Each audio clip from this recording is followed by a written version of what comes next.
Hey there. So I wanted to tell a story about me and growing up in Tempe, Arizona. I was born in New Mexico. Some of you don't know that. And I was a year old. They said they deported me. So I was a year old and we moved to Arizona. My dad wanted to be a pop star. He was a musician, and Arizona was a stepping stone to California. And he started getting a following back then, and he was really smart. By the time my dad was in high school, he was a gymnast, a student council president, high school quarterback. He was booking music gigs in junior high already and getting a following even then. He got my mom pregnant right when she moved to town, and 3 kids later we moved to Arizona. So it was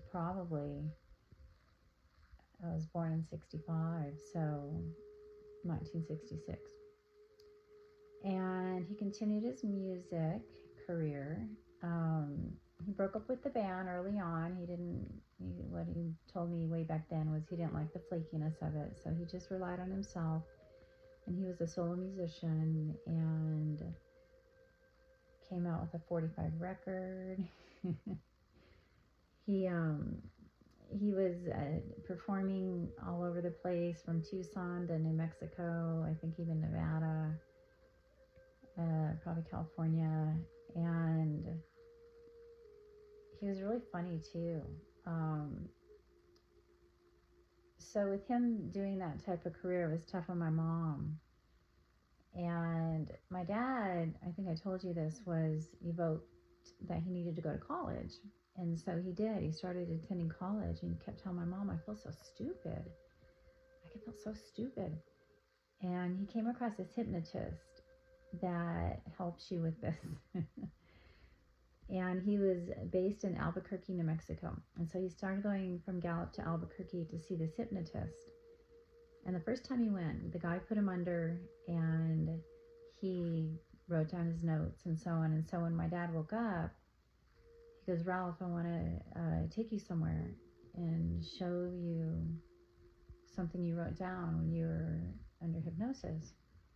And he took him to a cemetery, and he goes, I want you to look at this headstone over here, and it had the name Rose on it. And that was what my dad had wrote down. And so when he told my mom, she's like, this sounds evil. I don't know about this. And so then the next time he went, the guy wanted him to search for gold in Arizona.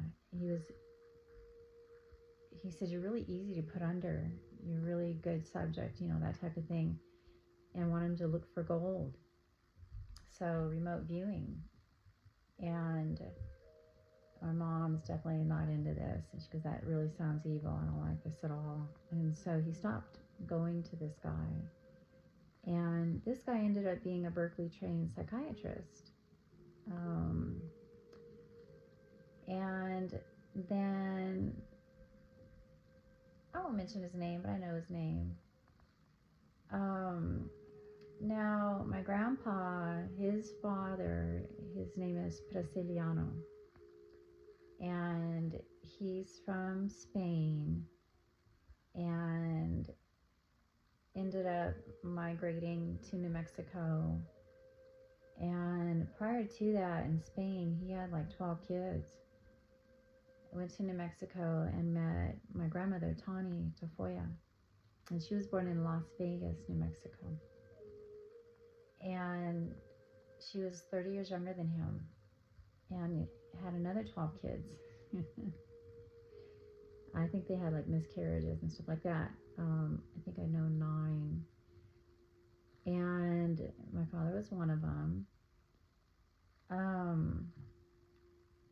I don't know what year he passed, Brasiliano, but he used to come to town once in a while, and he was a construction guy. He did roofing, and he was still working in his 80s. So he passed, and I was a latchkey kid. My mom felt she had to go to work, even though she was amazing. She was brilliant too. I mean, prior to this, she knew how to do everything. You know, from growing plants to cooking to sewing to. She was real social and sweet and smart and um, having issues with my dad, who we thought was cheating on her, and he was lusting after other people, and so she started working a lot, and I was a latchkey kid. And as I got older, she would come home, after 5. But you're out of school earlier than that, and I didn't even know if someone was going to be home. I didn't even have a key to the house. It was like that, unless my sister was home or so on. So I got a little older, and I just kind of waited outside, until someone got home. One day I came home, and I was walking towards the door, passing the dining room window, and I looked in and I saw my grandpa sitting there. And he had already passed. I was terrified to go in. I had what a lot of people have, and you don't realize you have it: memory gaps.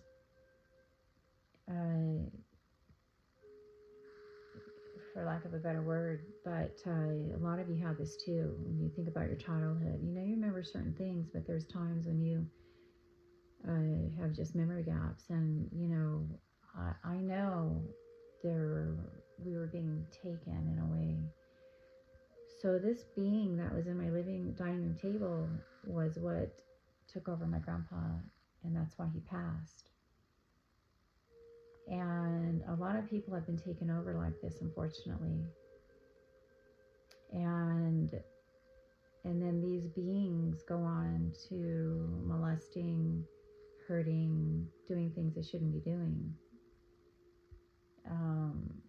It's like the anti-opposite of love. And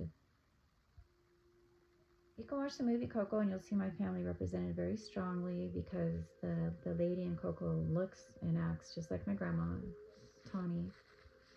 And she had a younger boyfriend after he passed, who was, I don't know how many years younger, and people thought that was funny and stuff like that. And Brasiliano is represented as Ernesto de la Cruz.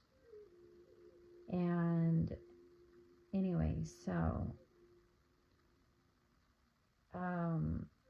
I noticed, so my mom ended up going to a counselor because she was depressed and so on, and a marriage counselor.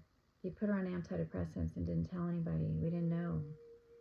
And she had her first stroke when she was 46 years old.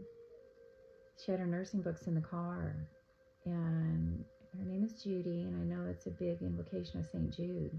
So she never did start her nursing school, which might be a good thing. She's actually still walking around in a body. She hasn't passed, which is nice, but she does have dementia.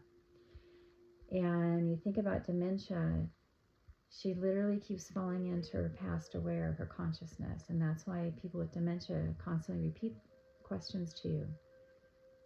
And they repeat themselves. It literally is the past, present, future confusion, and they literally are falling into that. They'll ask you a question, and then next thing you know, they forgot what you said, and they're going to ask you again. They're going to ask you again, ask you again.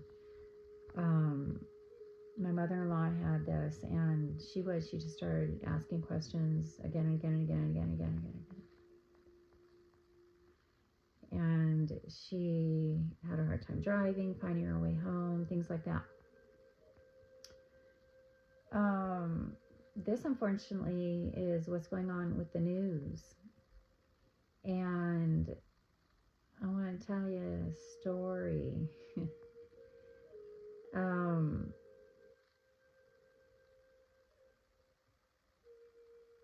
Real quick, I started researching antidepressants, and because employees were showing up, talking about this, or wigging out on something, and one of them said, I'm on an antidepressant. I'm like, what is this? So I started buying these books and researching it. I said, wow, this sounds like my mom. And I asked her, I go, are you on an antidepressant? She goes, I am. I go, how long have you been on it? And she's like, 10 years. And Paxil, one of those.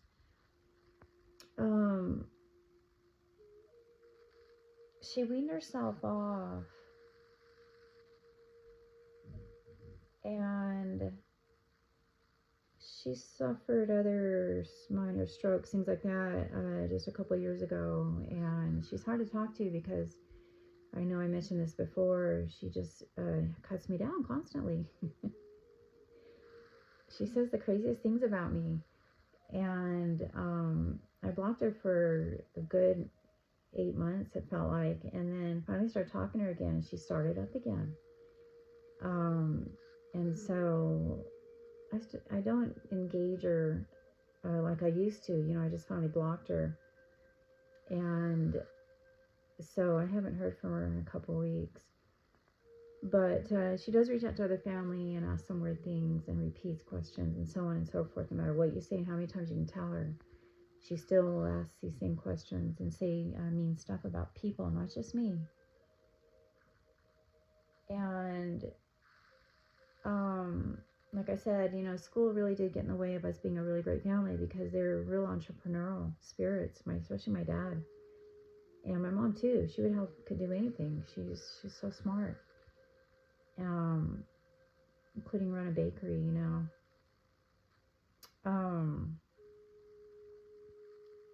You know, we thought it was a lot, you know, to be in school. And, you know, people that are being hurt in homes, I'm not going to school, that's not the answer either. So we have to meet in the middle once again. And people weren't shown that God is real. A lot of people have been shown, a lot of people haven't. You know, more people than not haven't been.